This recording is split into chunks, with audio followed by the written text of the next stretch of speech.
to Winning on Wednesday. My name is Juan Vides. I'm the founder of Winning on Wednesday. Winning on Wednesday is a platform that meets every Wednesday at 11 o'clock Eastern Standard Time.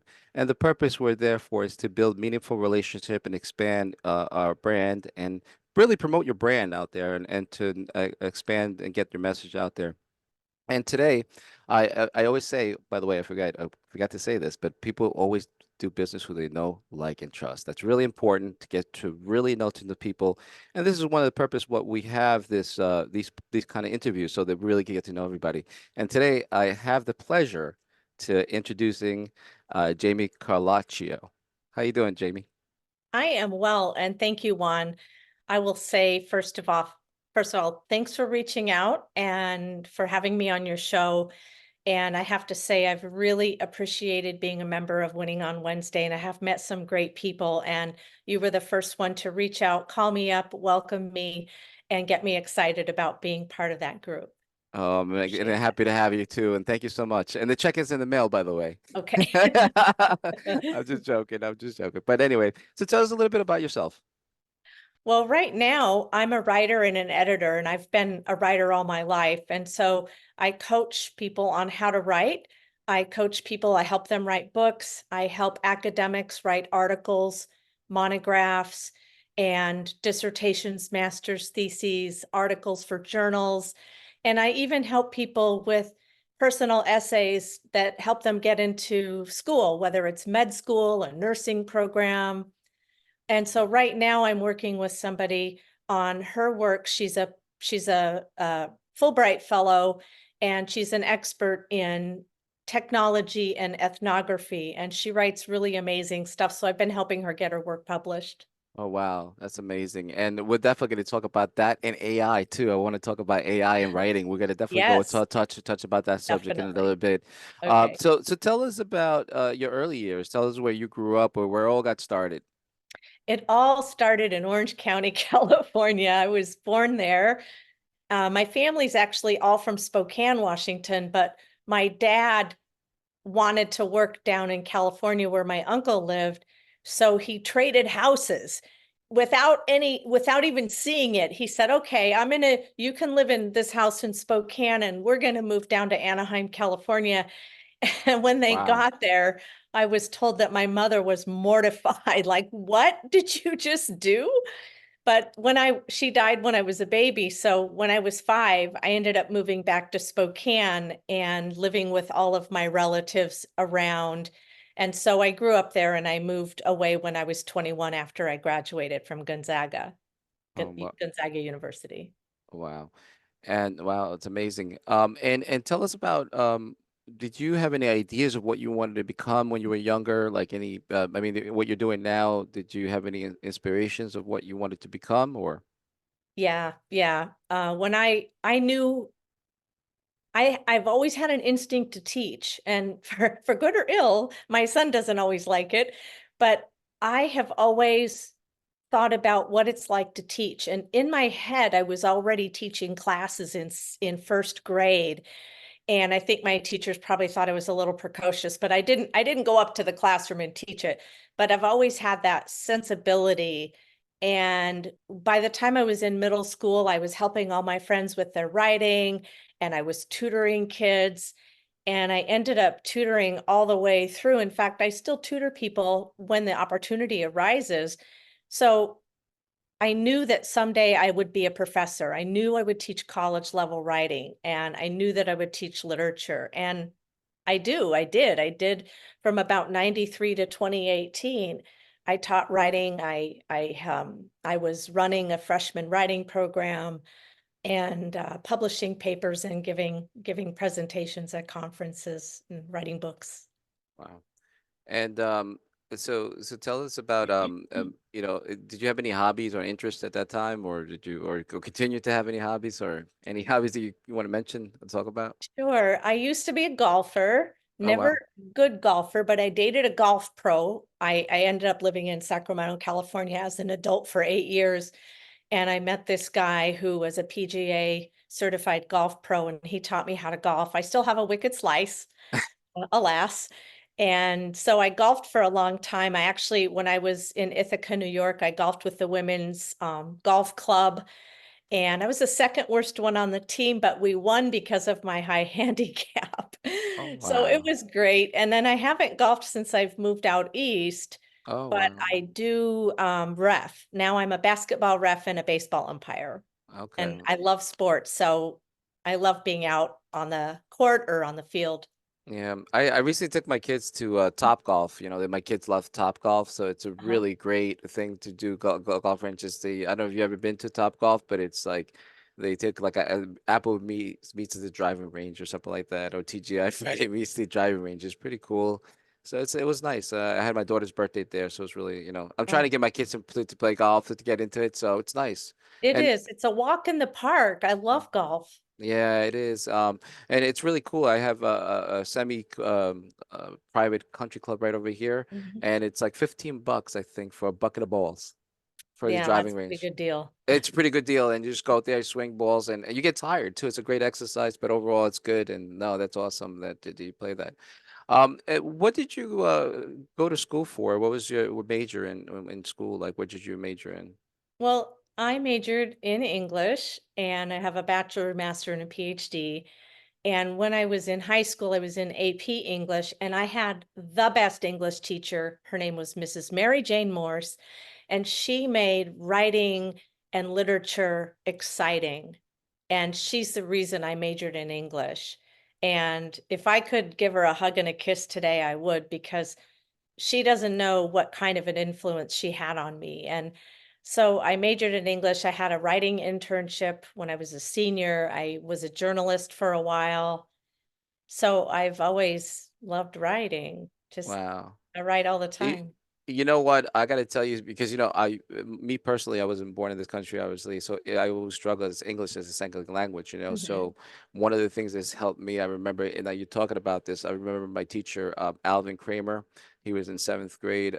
He was my English teacher, and I remember like him. He's a kind of semi-strict teacher. One of those. But he was also he was playful at the same time. So he was like in between. He wasn't strict, but he could be strict. But he was leeway. But I remember him really focusing and mentioning to me how being, very neat and handing in my notebooks and everything else like that. But I made an effort, and what really changed my life in learning with English was the watching the movies and reading the books at the same times and seeing the difference between movies and the books. So, because I'm a visual learner, and at Uh-huh. that time I didn't know that I was a visual learner. So people Mhm. learn differently. So so after that happened, all my grades increased, everything went up, my interest went up, and then English Oh, became one of my favorite language, believe it or not.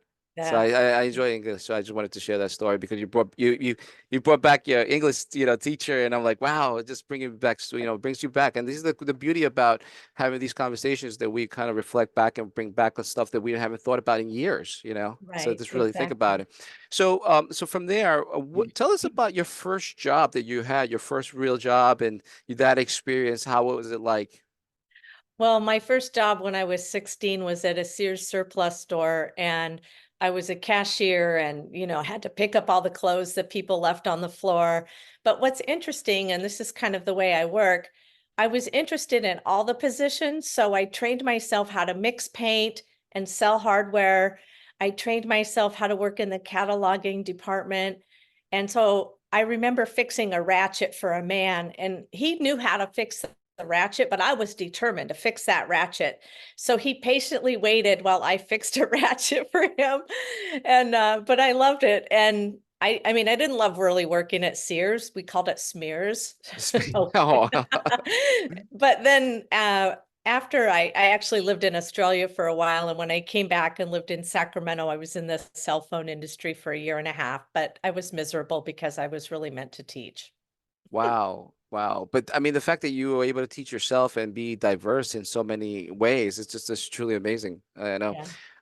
So tell us about your journey about, what you went through. I mean, from Sears to what you're doing now. I mean, the whole thing. Tell us about the journey. And then Wow. what made you go on your own? Okay. Yeah, it's a long peripatetic journey. So I've lived in California, then Washington, and then Boston, and then Australia, then Sacramento, then Milwaukee, Wisconsin, where I did my PhD at University of Wisconsin. Then I did a year at a university in Indiana as a professor. Then I moved to upstate New York and taught at Cornell. And then we moved to New York City. So I taught at one of the CUNY schools. And now we live in Connecticut. And I was a part-time lecturer at Yale. But then I started getting kind of tired of grading papers. It's a lot of work. And I had heard a call. There's a divinity school down the street, Yale Divinity School. And the call was so strong that I literally put teaching away and became a full-time student at Yale Divinity School and earned a Master of Divinity. And I became a chaplain. I was a hospital chaplain for a while, and I really loved it. But things turned out the way they did, and I couldn't get board certified because you have to have 1,500 hours, and I couldn't find a full-time chaplain job. And again, I said, what are you doing here, God? Why am I unemployed? I was a chaplain. I put teaching down. I went to divinity school. What do you want? And Spirit just said, go help people.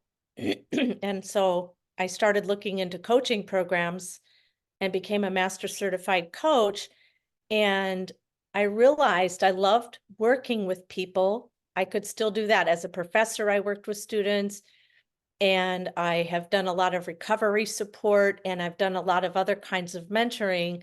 So coaching kind of was a natural progression for me. I became a positive intelligence coach. And then somebody actually said, Jami, you're a writer. Why aren't you coaching writing? And I'm like, oh yeah, I'm a writer. I forgot. And I've always had writing clients. So I decided to really expand my reach and coach people and help people with their writing projects. But I'm also a personal coach. So I work with people on positive intelligence and mental fitness. And then I became a Reiki practitioner. And I'm also a spiritual companion. And I also fold in recovery support. So all of it has to do with spirit in some way, shape, or another. And it all kind of brings together all of my skill sets. Yeah, a lot of like social,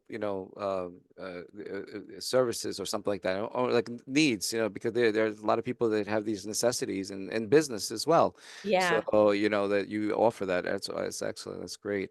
So right now, I like to say there's the golden nugget moment time. I would just like to, if you like to leave any piece of information that could be helpful for somebody who is a business person or Yeah. somebody to better their career. Is there any information you want to share or some experiences? Yeah. So I made a lot of mistakes. I went from, an academic person who teaches classes and teaches writing and writing books to, oh, I'm a solopreneur. Like I never used that word. It was never part of my vocabulary. And I didn't really know what I was doing. And everyone said, get a niche, get a niche. And so I felt like I was grabbing at things in the dark. I didn't really understand what marketing was and branding. And there's a lot of information out there. So if you're new, it can feel like an onslaught, and it was for me. And then people try to sell you programs that are going to make you $1 million coach in a month.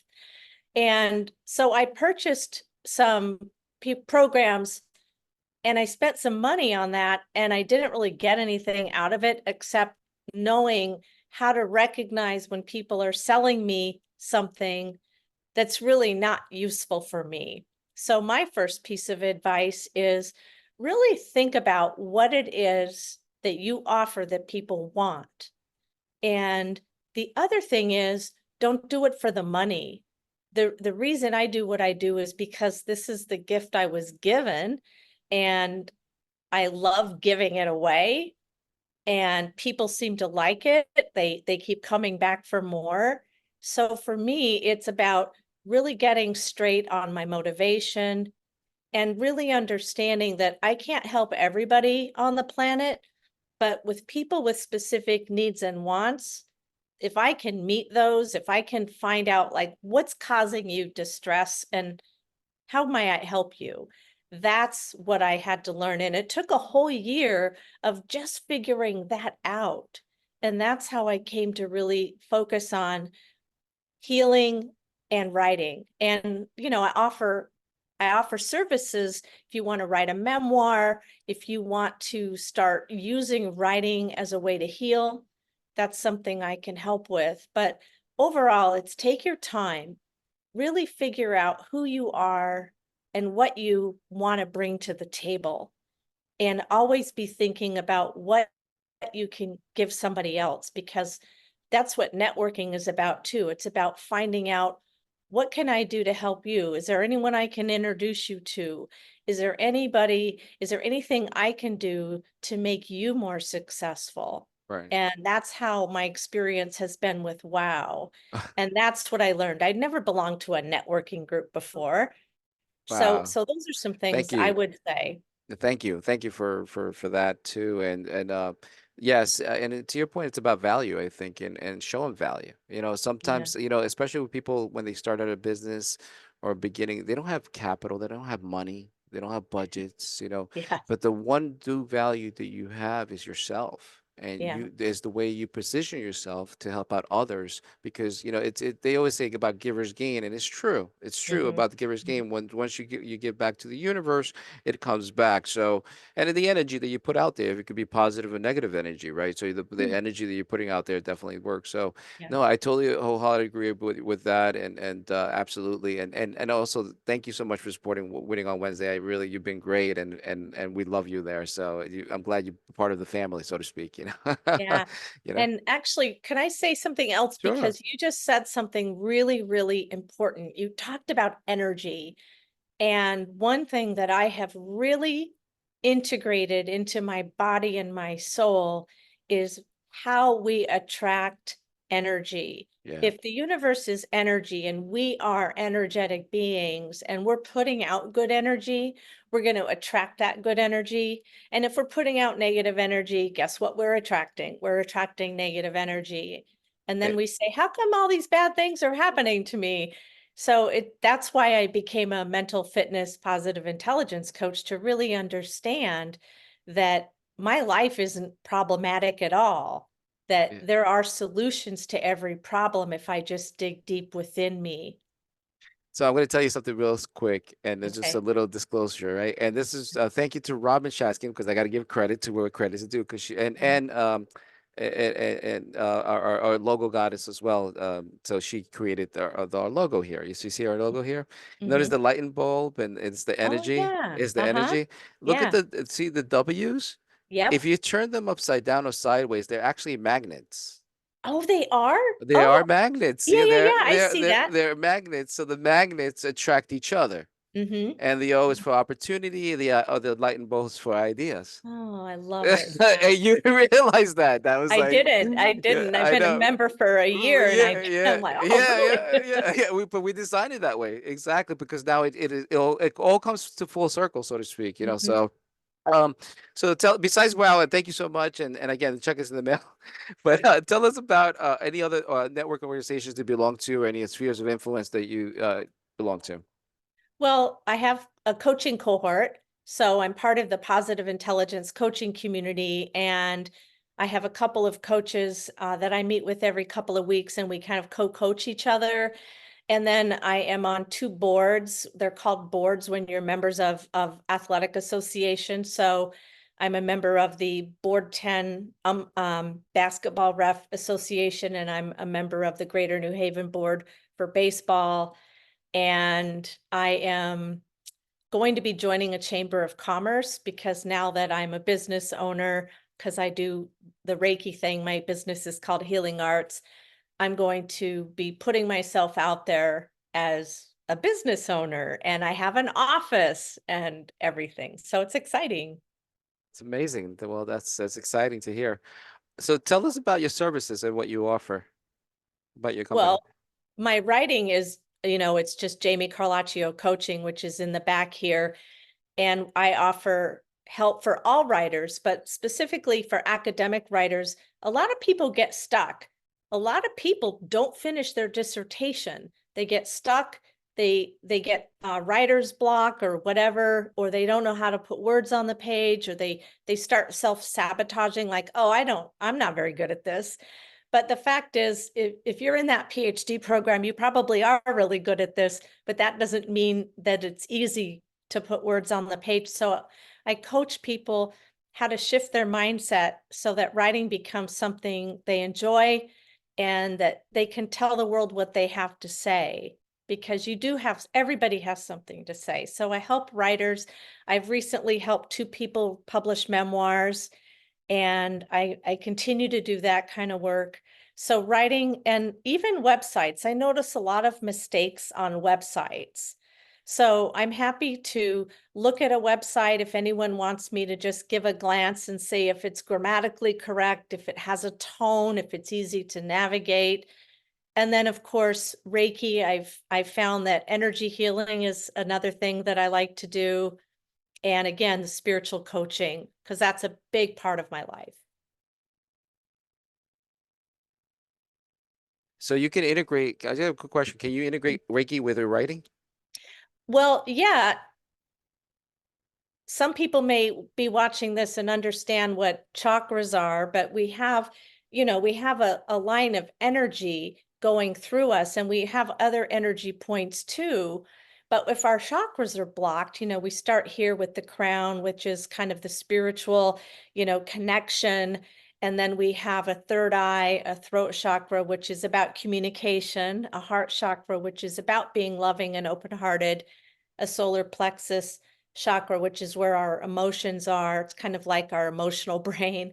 And then we have a creativity chakra, the sacral chakra. And then we are grounded. We have a root chakra. So if any of those are blocked, your energy is blocked and it can't flow. So Reiki unblocks those. So you Wow. can actually feel better and feel like, wow, okay, I do have something to say. I feel grounded. I feel creative. Yeah. And can you also talk, because I know we talked of this offline before about AI and all that, and tell us about your experience with ChatGPT and with AI, and the Yeah. writing. Can you share that with us? Yes. Thank you so much for asking. When I first heard about it and when I started hearing people using it, and especially in academe, professors are like, oh my gosh, my students are all going to use ChatGPT to write their papers. But what I found is if you have an idea and you're not sure how to get started, ChatGPT can be useful, but it shouldn't be a substitute for your voice, because ChatGPT, when it comes right down to it, is AI, it's artificial intelligence. So if you want to use it as a springboard or as a seed for your ideas so that your voice comes through and your personality comes through. So it's a great tool. I have used it for that, and I have really come to understand that it may not say exactly what I would say and how I would say it, but at least it gives me ideas if I feel stuck. So I still say you need writers, you need writing coaches, but Chat GPT is a good tool. But you still need that human touch. That Yes. you still need the human touch, because you got to do the editing and all that stuff. And even to Yeah. myself, because I still use it, myself, but I find myself sharing like, hey, what do you think about this? Does this sound good? Just to Uh-huh. verify and check with everybody else. You always, that's another thing that I've learned, is that Yes. you want to check to make Mhm. sure that you have somebody to check. But to have you is also amazing, because there's somebody can, hire you just to check it, just to check the Mhm. work. So which is really Mhm. good. So that's amazing. So thank you. And Yeah. so thank you for sharing your story. And if people want to get in touch with you, what's the best way to get in contact with you? Well, if you can see my name, everyone kind of struggles with the spelling of my name, but it's Jami, Jami at jamicarlaccio.com. So it's just Jami at jamicarlaccio.com. And if you just email me there, you'll find me and I can take it And from there. and you're also on social media as well. People can Yes, find I'm you on there. So LinkedIn, and it's LinkedIn and then it's Jami-Carlaccio on right. LinkedIn. All right. Well, okay. Well, thank you so much for sharing your story.